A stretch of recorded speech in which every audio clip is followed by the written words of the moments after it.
കുമ്പളങ്ങി എന്ന അതിമനോഹരമായ ഗ്രാമം.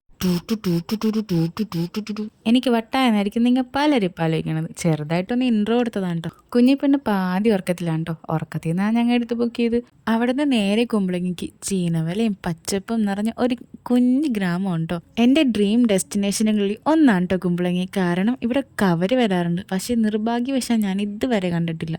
ഞങ്ങൾക്ക് വേണ്ടി ഞങ്ങൾ മാറ്റി വെക്കാറുള്ള കുറച്ച് സമയമുണ്ട് ഇത്. അപ്പൊ ഇന്ന് കുമ്പളങ്ങി വഴി എഴുവന്നെ കയറി ചെല്ലാണം വഴി വീട്ടിലേക്ക് പോയാലോ. ഒരു ചെറിയ റോഡ് യാത്ര. ഇത് തുടങ്ങിയപ്പോഴും ഞങ്ങൾ ഇത് അവസാനിപ്പിക്കാൻ ഒരു ചായക്കടയിൽ കയറി ഒരു ചായയും കടിയും കഴിക്കണമെന്ന് തീരുമാനിച്ചതാണ്. പക്ഷെ ഇവിടെ എത്തിയപ്പോൾ ഞങ്ങളുടെ കണ്ണുടക്കിയത് മലയാളികളുടെ സ്വകാര്യ അഹങ്കാരമായ പൊറോട്ടയും ബീഫ് കറിയിലാണ്. കുഞ്ഞിപ്പെണ്ണിനുള്ള ഫുഡ് ഞങ്ങൾ വീട്ടിൽ നിന്ന് കൊണ്ടുവന്നായിരുന്നു കേട്ടോ. അങ്ങനെ വീട്ടിലുണ്ടാക്കിയ നല്ല നാടൻ ഇറച്ചിക്കറിയും പൊറോട്ടയും കഴിച്ച് കണ്ണമാലി കയറി അവിടെ നിന്ന് തട്ടി കയറി കൂന്തലും മീനും വാങ്ങിച്ച് നേരെ വീട്ടിലേക്ക്. അങ്ങനെ ഞാൻ വീണ്ടും അടുക്കളയിൽ. അപ്പം എൻ്റെ ചാനൽ സബ്സ്ക്രൈബ് ചെയ്യണേ.